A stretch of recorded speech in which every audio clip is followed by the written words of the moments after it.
Tes yeux verront le roi dans sa beauté. Ils contempleront le pays lointain. Ésaïe 33, 17.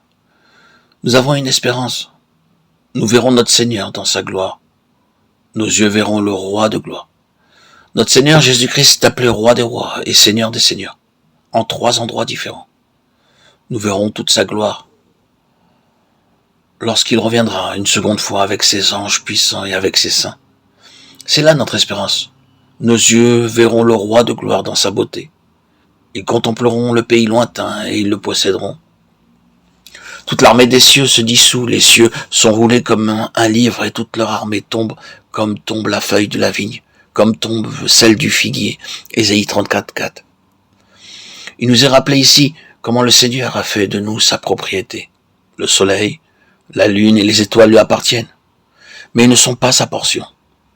Ils passeront. Psaume 102, 27. Tout comme nous nous débarrassons d'un vêtement sale après usage. Lorsque nous achetons un vêtement, nous en prenons soin pendant 2 ou 3 mois, mais quelle que soit sa qualité, un jour, il sera vieux.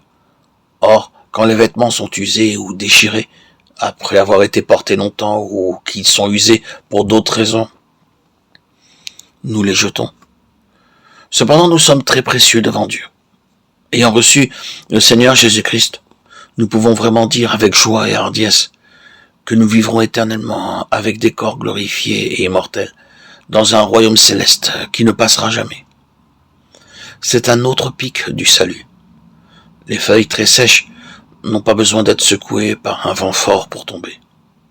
Elles tombent d'elles-mêmes, sans être secouées. De même que les feuilles sèches tombent facilement sans l'aide du vent, ainsi un jour, tout ce que nous voyons à présent tombera et disparaîtra.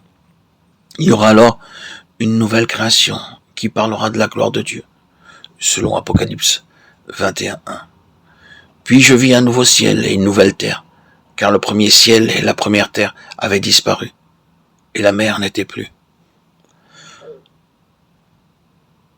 Nous sommes en train d'être préparés en vue de la nouvelle création, pour une chose éternelle qui ne passera pas. Mais notre Seigneur Jésus utilise ses propres voies et ses propres méthodes, afin de nous préparer pour cette création. Le désert et la terre aride se réjouiront. Le lieu stérile sera dans l'allégresse et fleurira comme la rose. Il fleurira abondamment. Et il sera dans l'allégresse, oui, dans l'allégresse, et il exultera. La gloire du Liban lui sera donnée, la magnificence du Carmel et du Sharon. Ils verront la gloire de l'Éternel, la magnificence de notre Dieu. Ésaïe 35, 1, 2.